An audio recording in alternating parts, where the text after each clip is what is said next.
நாடே பெரிதும் எதிர்பார்த்த ஆமாம், பொள்ளாச்சி பாலியல் பயங்கரத்தினுடைய தீர்ப்பு இன்று வெளியாகி இருக்கிறது. டேய் இல்லை எனக்கு புரியல. அது ஏன்டா பக்கத்தில் இருக்கவனை திரும்பி திரும்பி திரும்பி பார்த்துக்கிறீங்க? அவன் என்ன அவன் பொண்டாட்டியாடா பக்கத்து வீட்டுக்காரன் வந்து தூக்கிட்டு ஓடுறதுக்கு? அவன் அங்கே தானே உட்காந்துருக்கேன். ஏன் இங்கே நேராக பார்த்து பேச முடியாதா? கேமரா பார்த்து பேசுறது தானே 2 பேரும் உட்காந்துருக்கீங்க, குத்த வச்சாங்க. வயசுக்கு வந்த பிள்ளைங்க மாதிரி உட்காந்துருக்கீங்க. அப்புறம் திருப்பி திருப்பி அவனை பார்த்துக்கிறேன். லவ்வு, அவ்வளோ லவ் அவன் மேலே. இந்த தம்பி ஜெய்மணி வேலைக்கு ஒரு ரிக்வஸ்ட்டு. ஏன்னா உங்கள் வீடியோ நான் நிறையா பார்ப்பேன். நீ என்ன பண்ணுறேன்னா, இந்த பொம்பளை பிள்ளைங்க ஒன்றா சுற்றி திடுதுக்கு பாரு இன்றைக்கி இருக்க காலகட்டத்தில். அதுங்களை கூட்டி அந்த உட்கார வச்சு நல்லா இன்டர்வியூ எடுக்கிறேன்ற பேரில் கோழி மூட்டி விட்டு சண்டையை கிரியேட் பண்ணி விட்டு பிரித்து விட்டுற ஒரு அற்புதமான செயலை செஞ்சுக்கிட்டு இருக்கு நீ. அப்படி ஒரு செயலை இந்த தற்கொலை பயல்களுக்கும் கூட்டிகிட்டு போய் நீ செஞ்சு விட்டேன்னு வச்சுக்க, இந்த ஹோமோசெக்சுவல் குரூப் வந்து கொஞ்சம் பிரிஞ்சு தனித்தனியாக திரிவாங்க அப்படின்றத இந்த வீடியோ மூலிமா நான் ரிக்வஸ்ட்டாக கேட்டுக்கிறேன். ஏன்னா இவங்க தொல்லை தாங்க முடியல. எங்கே பார்த்தாலும் ஜோடியாக சுற்றின்னு திரிகிறாங்க. இவங்கனால வர வர ஆம்பளை பொம்பளை ஜோடின்றது மறந்து போய் ஆம்பளை ஜோடி தான் ஊருக்குள்ளே அதிகமாக இருக்கும் போல இருக்குது. திமுக இப்போ இந்த கலாச்சாரத்தையும் எடுத்து விடுது போல இருக்குது இவங்கள வச்சு. எல்லா பயலுகளும் அப்படி தான் உட்காந்து பேசுகிறீங்க. அதுலேயும் பேசுகிறது தான் பேசுகிறீங்க. உருப்படியாக ஏதாவது பேசுகிறீங்களா? சிரிப்பு வர மாதிரி பேசுகிறீங்களா? நீங்களாம் பேசி நீங்களாம் ஏன்டா சிரிச்சுக்கிறீங்க? உங்களை பார்த்து ஊரே சிரிக்குதுன்றது உங்களுக்கு தெரியலையாடா? ஏண்டா சீதள வாய்களா? உங்களெல்லாம் நான் என்ன சொல்லி திட்டுறது? முன்னாடியெல்லாம் நல்லா சொல்லி திட்டுவேன். இப்போ கண்ட்ரோல் பண்ணிக்கிட்டனால வேறு வழி இல்லாமல் உங்களை சரி பார்ப்போம் என்ன பண்ணுறது. நீங்களும் திருந்த மாட்டீங்க, நம்மளை விடுறதா இல்லை. உங்களை அடித்து செம்மட்டேடி அடித்து திருத்துறதாண்டா எங்கள் வேலை. வாங்க நண்பன் பேஸ், என்னோடய சேனலுக்கு யாராவது ஃபஸ்ட் டைம் வரீங்க அப்படின்னா சப்ஸ்கிரைப் பண்ணிவிட்டு பெல் பட்டனை ப்ரெஸ் பண்ணுங்கள். அப்போ தான் இந்த மாதிரி தருதலைகளும் நம்ம எந்த அளவுக்கு வச்சு செய்கிறோம் அப்படின்றது உங்களுக்கு தெரியும். வாங்க வீடியோக்குள்ளே போகலாம்.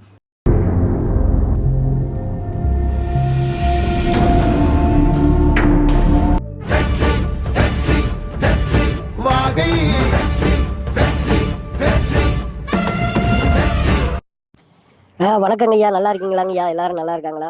இந்த ஜடாமுனீஸ்வரர் திருக்கோயிலை நிச்சயப்படி தினந்தோறும் பூஜை நடக்குது. குழந்தை வரம், கல்யாண வரம், சகலத்தையும் கொடுக்குறாரு. கோயிலையும் நடத்துகிறேன். கோயிலுக்கு வரக்கூடிய பக்தர்களுக்கு சாப்பாடு, ஏழை எளியவர்களுக்கு, குழந்தை செல்வங்களுக்கு சாப்பாடு. ஐயா, நீங்கள் ஏதாவது ஒரு உதவி செய்கிறீங்க. நாளைக்கெல்லாம் அன்னதானம், குழந்தைகளுக்கு ஏதாவது ஒரு உதவி செய்யுங்க.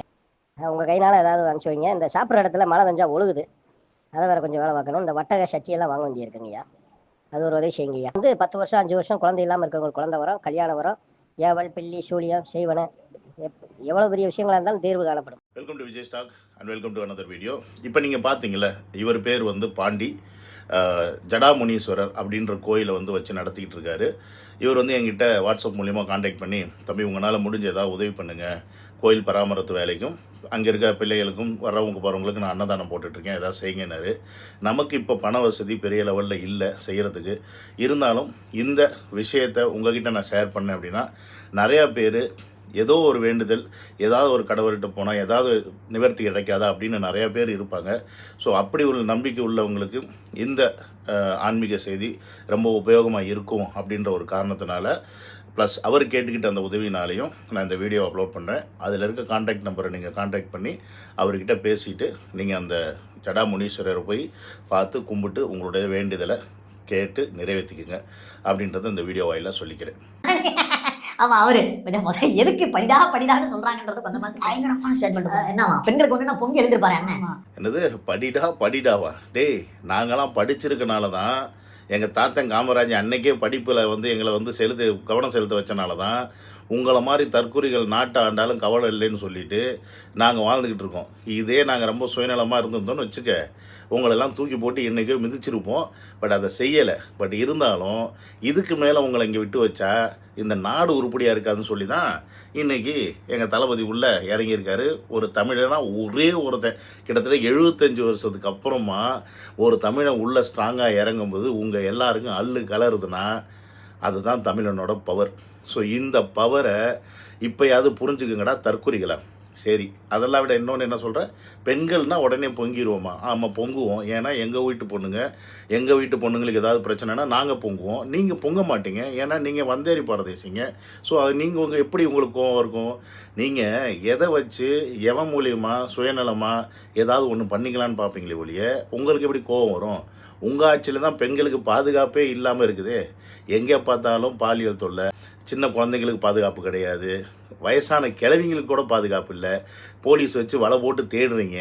அந்த அளவுக்கு வந்து உங்கள் ஆட்சி கேவலமாக, படு கேவலமாக உங்கள் தலைவருடைய படத்தில் செருப்பை கொண்டு அடிக்கிற அளவுக்கு உங்கள் ஆட்சி வச்சுருக்கீங்க.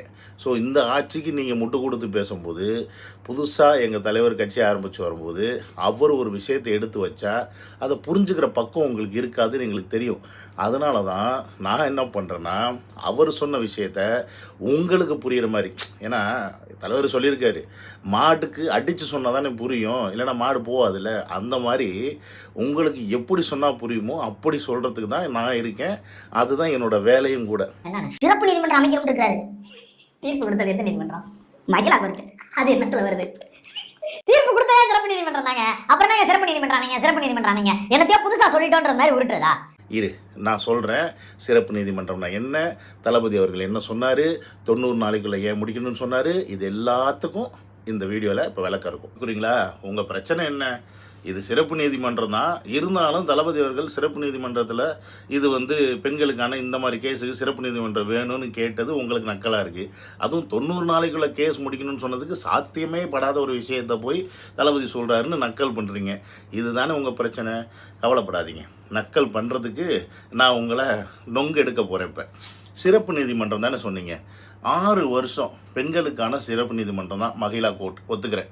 ஆனால் ஒரு கேஸ், இந்த கேஸை முடிக்கிறதுக்கு 6 வருஷம் பெண்கள் நீதிமன்றத்திலேயே எடுத்துக்கிறாங்க அப்படின்னா, அப்போ எத்தனை வழக்குகள் பெண்கள் நீதிமன்றத்தை நாடி பெண்களுக்காக வருது அப்படின்றத முதல்ல இங்கே பார்க்கணும். ரெண்டாவது விஷயம், இந்த கோர்ட்டில் இந்த கேஸுக்கு 6 வருஷம் எடுக்க வேண்டிய அவசியம் எங்கேருந்து வருது? ஒரு பெண்களுக்கு பிரச்சனை அப்படின்னா அந்த பெண்ணுக்கான நியாயத்தை வாங்கி தரத்துக்கு உங்களுக்கு 6 வருஷம் தேவைப்படுதுன்னா அப்புறம் என்ன? இதுக்கு சட்டம் ஒழுங்கு, காவல்துறை இதெல்லாம் இருக்குது அப்படின்ற கேள்வி சாதாரண மக்கள்லேருந்து எல்லார் மக்கள்கிட்டையுமே வர்ற ஒரு விஷயந்தான். ஒரு நில பிரச்சனை, ஒரு வீட்டு பிரச்சனை, ஒரு வாய்க்கா பிரச்சனை, ஓகே, நீ வாய்தா வாங்கு, இல்லைன்னா நீ கேஸை இழுத்து விடு, 10 வருஷம் கழிச்சு கூட நீ ஜட்ஜ்மெண்ட் கொடு. ஆனால் ஒரு பொண்ணு இல்லை, பல பெண்கள் இந்த கேஸில் சீரழிஞ்சிருக்காங்க. அந்த பெண்களுக்கு இந்த 6 வருஷத்தில் எவ்வளோ மன உளைச்சல் இருந்திருக்கும். நம்மளை இவ்வளோ பண்ணி பாடுபடுத்திட்டு இவங்களுக்கு இன்னும் தண்டனை வழங்காமல் இந்த கோர்ட்டு கேஸுன்னு இன்னும் நடத்திக்கிட்டே இருக்கே. அப்போ நம்மளுடைய பெண்மைக்கு இவ்வளோ தான் மரியாதையா, பெண்களுக்கு இவ்வளோ தான் பாதுகாப்பா அப்படின்ற ஒரு விஷயம் இந்த பெண்கள் மனசில் வருமா வராதாடா? இத்து போனவங்களா? விரைந்து அந்த வழக்கு முடிக்கப்படணுங்கிறத மாற்றுக்கிறது இல்ல. அது என்ன 90 நாளைக்குள்ள விசாரிக்கணும், ஒரு நம்பர் சொல்லிடுறோம் அப்படின்னா அப்படி எந்த வழக்கிலையுமே சொல்லவே முடியாது பிரதர். அதுக்கு கொஞ்சமாச்சும் பேசிக் சென்ஸ் இருக்கணும். எப்படி 90 நாள்ல ஒரு வழக்கை எப்படி முடிச்சு கொடுக்க முடியும்? இவ்வளவு விரைவாக முடிக்கிறது ஓகே, ஆனால் ஒரு டைம் லைன் கொடுத்து அதுக்குள்ளே முடிக்கணும்னு சொல்கிறது எப்படி சாத்தியம்? அது வந்து பாசிபிலிட்டிஸ் இருக்கா அப்படின்னு நீங்கள் கேட்குற. என்னை லாக் பண்ண மாதிரி எனக்கு ஃபீல் ஆகுது. பட் இந்த மாதிரி கேஸ் எல்லாம் அந்த மாதிரிலாம் முடிச்சிருக்காங்க. அது உங்களுக்கு தெரியுமா தெரியாத தற்கொலை? இன்னமும் கல்ஃப் நாட்டிலலாம் பெண்கள் கேஸுக்கு 2 வாரத்திலிருந்து 3 வாரத்தில் தீர்ப்பு. சவுதியிலலாம் முடிச்சு விட்டு போயிடுவாங்க. அதுபோல் பல மேலை நாடுகளில் 6 மாதத்துலேருந்து 1 வருஷத்துக்குள்ளே கேஸை முடிக்கணும்னு சட்டமே இருக்குது. ஆனால் இந்தியாவில் மட்டும் ஏன் அந்த சட்டம் கிடையாது? ரொம்ப ரேர் சினோரியாவாக தான் ஏதாவது ஒரு கேஸு ரொம்ப சீக்கிரம் முடிச்சு வைக்கப்படுது. இப்போ ரீசெண்டாக கூட பார்த்தீங்கன்னா கல்கட்டாவில் ஒரு ஹாஸ்பிட்டலில், வெஸ்ட் பெங்கால் தான் ஹாஸ்பிட்டலில் ஒரு நர்ஸ் வந்து டியூட்டியில் இருக்கும்போது ரேப் பண்ணி கொல்லப்பட்டிருக்கு. அந்த விஷயத்தில் பல பேர் பங்கு பட்டிருக்காங்கன்னு தெரிஞ்சாலும் கேஸ் என்னமோ கடைசியில் ஒரே ஒருத்தன் மேலே தான் வந்து ஜட்ஜ்மெண்ட் ஆகி அவனுக்கு தூக்கம் என்னமோ கொடுத்துருக்காங்கன்னு நினைக்கிறேன். ஸோ அப்படி இருக்கும்போது அந்த மாதிரி இடங்களில் அவ்வளோ சீக்கிரமாக அதை கொடுக்க முடியுது அப்படின்னா தமிழ்நாட்டில் இந்த கேஸுக்கு ஏன் 6 வருஷம் ஆச்சு அப்படின்றது தான் இங்கே கேள்வி. அதற்கு முக்கியமான காரணம் என்ன அப்படின்னு பார்த்தீங்கன்னா, நம்ம இருக்கக்கூடிய இந்த காலகட்டம் அப்படின்றது தான் அந்த கேள்விக்கான பதில் அப்படின்னு நீ புரிஞ்சுக்கணும். இப்போ நான் சொன்னதில் உனக்கு புரிஞ்சிருக்காதுல்ல? இந்த வர்றாரு எக்ஸ்பிளைன். நான் கொடுக்கல, நீனே கொடுத்துருக்க, அதை வச்சு கொடுக்குறாரு. இவ்வளவு பெரிய பாலியல் குற்றம், வீடியோஸ், இத்தனை வீடியோஸ், பாதிக்கப்பட்ட பெண்கள், வாக்குமூலம் கொடுத்த பெண்களே 50 பேர் கிட்ட இருக்காங்க. இது போக அந்த அழித்து, அதாவது டேட்டாஸ் எல்லாத்தையும் டெலிட் பண்ணிருக்காங்க அவங்க. இதுக்கு தாண்டா உங்களை தற்குறின்னு சொல்கிறோம். ஏண்டா நீயே எல்லாத்தையும் சொல்கிற இல்லை? என்னென்ன பெண்கள் அந்த மாதிரி பாதிக்கப்பட்ட வீடியோ கிடச்சிருச்சு, அதுக்கப்புறமா வந்து பெண்கள் வாக்குமூலம் வந்து கிடச்சிருச்சு, இதெல்லாம் கிடச்சிருச்சுல, அப்புறம் என்ன இதுக்கு 6 வருஷம்? அதுதான் இங்கே கேள்வி. தற்கூறிங்களா? ஒரு 25 வருஷம் இல்லை ஒரு 30 வருஷத்துக்கு முன்னாடி அப்படி வச்சுக்கலாம். ஏன் இன்றைக்கி இருக்க காலகட்டத்தில் கூட ஏதோ ஒரு இடத்துல எவனோ ஒருத்தன் ஒரு பெண்ணை தெரியாமல் ரேப் பண்ணி கொன்னுட்டு தூக்கி எங்கேயோ போட்டு போயிட்டான். ட்ரேஸ் பண்ண இல்லை, எந்த ஒரு எவிடன்ஸும் இல்லை. அப்படின்னா அதுக்கு நீ வந்து காலதாமதம் எடுக்கிற, அதை ட்ரேஸ் பண்ணுறதுக்கு காலதாமதம் எடுக்கிற, அந்த கைவரில் பிடிக்கிறதுக்கு காலதாமதம் ஆகுதுன்னு சொன்னால் கூட கொஞ்சம் நம்புற மாதிரி இருக்குது. அதுவும் இந்த காலகட்டத்தில் சொன்னால் அதை நம்ப முடியாது. ஏன்னா இன்றைக்கி எங்கே பார்த்தாலும் சிசிடிவிலேருந்து நீ வச்சுருக்க ஃபோன்லேருந்து எல்லாத்தையும் ட்ராக் பண்ண முடியும். ஸோ ஈஸியாக அவன் எந்த இடத்துல இருந்து அந்த இடத்துக்கு போகிறதுலையும் பிடிச்சிடலாம். பட் இதே ஒரு 25 வருஷத்துக்கு முன்னாடி சொன்னேன்னா பாசிபிலிட்டிஸ் இருக்குது. உதாரணத்துக்கு உங்களுக்கெல்லாம் புரியணும் அப்படின்னா இன்னும் கொஞ்சம் பேசிக்காக தற்குறிகளுக்கு புரிகிற மாதிரி சொல்கிறேன். தீரன் அதிகாரம் 1 அப்படின்னு ஒரு படம் வந்துச்சு, கார்த்திக் நடித்த படம். அந்த படத்தை பார்த்தீங்கன்னா அந்த காலகட்டத்தில் அந்த கேஸை போலீஸ்காரங்க எவ்வளோ கஷ்டப்பட்டு கிளியர் பண்ணியிருப்பாங்க அப்படின்றத அந்த படத்தில் வினோத் ரொம்ப தெளிவாக காமிச்சிருப்பாப்புல. ஓகே, ஏன்னா அந்த காலத்தில் டெக்னாலஜி கிடையாது. கைரேகையை வச்சு தான் அந்த கைவேர்களையே எங்கே போய் நார்த் இந்தியாவில் போய் அரெஸ்ட் பண்ணிட்டு வருவாப்புல கார்த்திக். ஸோ அந்த காலகட்டத்திலேயே ஒரு போலீஸ் நினச்சா எந்த எல்லைக்கு வேணாலும் போய் திருடர்களையும் கைவர்களையும் பிடிக்க முடியும். அப்படின்னா இன்றைக்கி உங்கள் கையில் லட்டு மாதிரி அந்த பொண்ணுங்க கதற வீடியோ கையில் கிடைக்குது. அண்ணா என்னை விட்டுருங்கண்ணா, அண்ணா என்னை விட்டுருங்கண்ணான்னு சொல்லி அந்த வீடியோ ஒரு ஆதாரம் போதும் உங்களுக்கு இந்த அத்தனை பேருக்கும் தீர்ப்பை எப்போயோ கொடுத்துருக்கிறதுக்கு. ஆனாலும் அந்த பெண்கள்கிட்ட நீங்கள் வாக்குமூலம் வாங்கணுன்றீங்க. அந்த பெண்கள் பாதிக்கப்பட்டிருந்தாலும் அந்த வாக்குமூலத்தை வாங்கிறது அவ்வளோ கஷ்டம். அந்த வாக்குமூலத்தை அந்த பெண்கள் கொடுத்ததுக்கப்புறமும் எதற்கு இந்த 6 வருட காலம்? அதுதான் இங்கே கொஸ்டின். ஸோ இந்த 6 வருட காலம் அவங்க ஜெயிலில் இருந்திருப்பாங்க. பட் அவங்க என்றைக்கு வேணால் வெளில வந்துடலாம், எப்போ வேணால் வெளில வந்துடலாம் அப்படின்ற ஒரு விஷயம் இருந்திருக்கும். இன்னொரு ஒரு விஷயம் என்னென்னு கேட்டிங்கன்னா, இந்த கேஸு சிபிஐக்கு கைக்கு போனனால இன்றைக்கி இந்த பெண்களுக்கு நீதி கிடச்சிருக்கு. இதே சிபிஐ கைக்கு போகாமல் தமிழ்நாடு காவல்துறைக்கிட்ட இருந்திருந்தால் உள்ளே போனவங்க எல்லாமே பெரும்புள்ளிகள் என்ன பண்ணியிருப்பாங்க? இருக்கிற எவிடன்ஸ்லாம் அழிச்சிருந்தாங்கன்னா எப்படி இந்த கேஸ் வந்து நின்றுருக்கும்? எப்படி இந்த பெண்களுக்கு வந்து இப்போ இந்த நியாயம் கிடச்சிருக்கும்? இப்போ ஸோ அப்போ இது எல்லாத்தையும் தான் பார்க்கணும். இந்த பாசிபிலிட்டிஸ் எல்லாமே இருக்குது. இன்றைக்கி வசதி படைத்தவன் ஒரு கேஸு அவன் மேலே விழுது அப்படின்னா அதை எப்படி வேணால் அவன் அதை எவிடன்ஸ் வந்து அழிக்க முடியும். ஒன்று பேசி பார்ப்பாங்க, இல்லை காசு கொடுத்து பார்ப்பாங்க. எதுக்குமே ஒத்துழைனா முடிச்சு விட்டு போயிடுவாங்க. இருந்தால் தானே விட்னஸ்ஸு, இல்லைன்னா அப்படின்றது தான் இங்கே மேட்ரு. ஸோ இந்த மாதிரி விஷயங்கள்லாம் நடக்கிறதுக்கான வாய்ப்புகள் இருக்குது. அப்படின்றதுனால தான் தளபதி அவர்கள் பெண்கள் பாதிக்கப்பட்ட இந்த மாதிரி விஷயங்களுக்கு 90 நாளுக்குள்ளே ஒரு தீர்ப்பை கொடுங்க. ஏன்னா ஒரு கோர்ட்டில் தீர்ப்பு கொடுத்துட்டாங்கன்னா அடுத்தவன் எந்தெந்த மேலே கோர்ட்டுக்கு போனாலும் அதில் அவ்வளோ சீக்கிரமாக அந்த தீர்ப்பை மாற்றி கொடுக்க மாட்டாங்க. அதற்கு பல பாசிபிலிட்டிஸ் இருக்கான்னு பார்ப்பாங்க. உண்மையாலுமே அந்த கீழ் நீதிமன்றம் இல்லை மகளிர் நீதிமன்றம் இந்த மாதிரி சிறப்பு நீதிமன்றம் இதெல்லாம் வந்து ஏதாவது சான்ஸ் இருக்கா, அதிலிருந்து மிஸ் பண்ணி வேறு ஏதாவது மாற்றி கொடுக்கறதுக்குன்னு மேலே சுப்ரீம் கோர்ட்டாக இருந்தாலும் சரி, ஹைகோர்ட்டாக இருந்தாலும் சரி இந்த பாசிபிலிட்டிஸை பார்த்து தாண்டா கொடுப்பாங்களே ஒழிய அப்படியே மேலே போனவொடனே சரி இதெல்லாம் இல்லை, நீங்கள் அவங்கள வந்து நாங்கள் ரிலீஸ் பண்ணிடுறோம் அப்படின்னு சொல்ல மாட்டாங்க. ஸோ இதுக்காக தான் இந்த 90 நாளைக்குள்ளே கேஸை முடிச்சு கொடுங்க அப்படின்ற மாதிரி தளபதி அவர்கள் சொல்லியிருக்காரு. திருப்பி நீங்கள் கேட்கலாம், இதுவும் சிறப்பு நீதிமன்றம் தானே, இதுவும் பெண்களுக்கான நீதிமன்றம் தானே, இங்கே பெண்களுக்கான கேஸ் மட்டும்தானே இருக்குது அப்படின்னு நீ சொல்லலாம். ஆனால் இங்கே பெண்களுக்கான கேஸ் மட்டும்னா இந்த ரேப் கேஸ் இது மட்டும் கிடையாது. இங்கே டவுரி கேஸ்லேருந்து பெண்களுக்கு வர சின்ன சின்ன ஹராஸ்மெண்ட்லேருந்து ராபரி கேஸ்லேருந்து எல்லாமே பெண்களை சம்மந்தப்படுத்திய கேஸுனால் அது இந்த மகளிர் கோர்ட்டில் விசாரிக்கப்படக்கூடிய ஒன்று. அதனால இது போன்ற கேஸுங்க எல்லாமே டேட் கொடுத்து தான் வரும். அந்த டேட் பிரகாரம் தான் அவங்க கேஸை நடத்துவாங்க.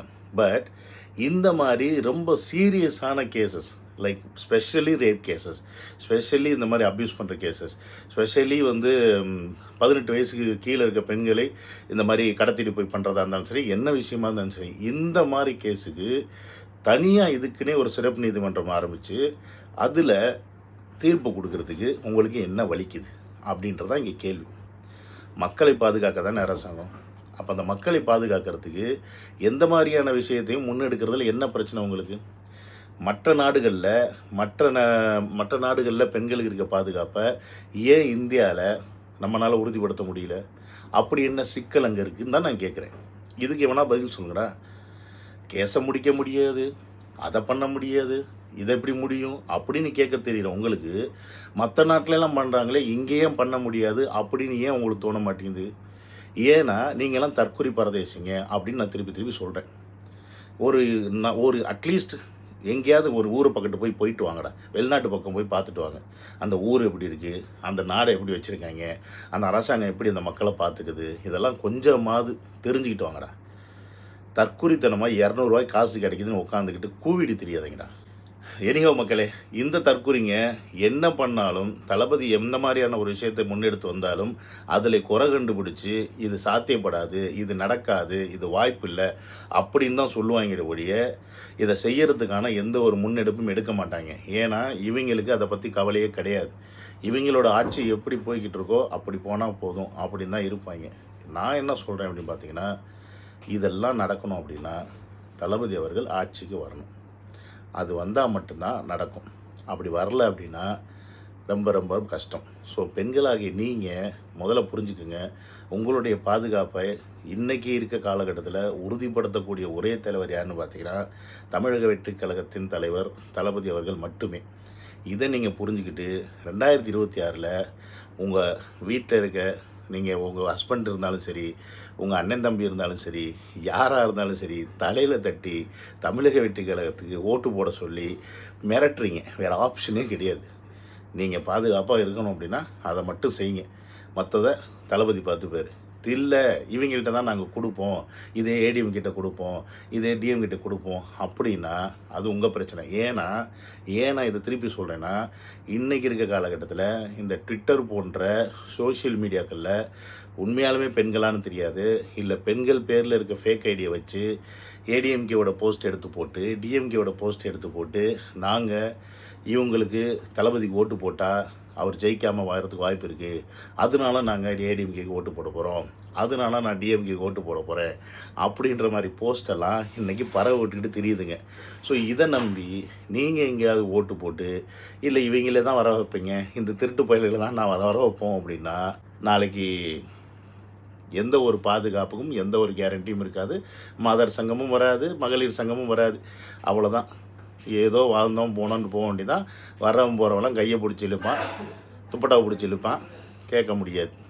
பார்த்துக்குங்க, மற்றது உங்கள் கையில் இருக்குது சகோதரி அப்படின்றத சொல்லி இந்த வீடியோ முடிச்சுக்கிறேன். சிவன் அனந்த வீடியோவில் டேக் கேர், பாய்.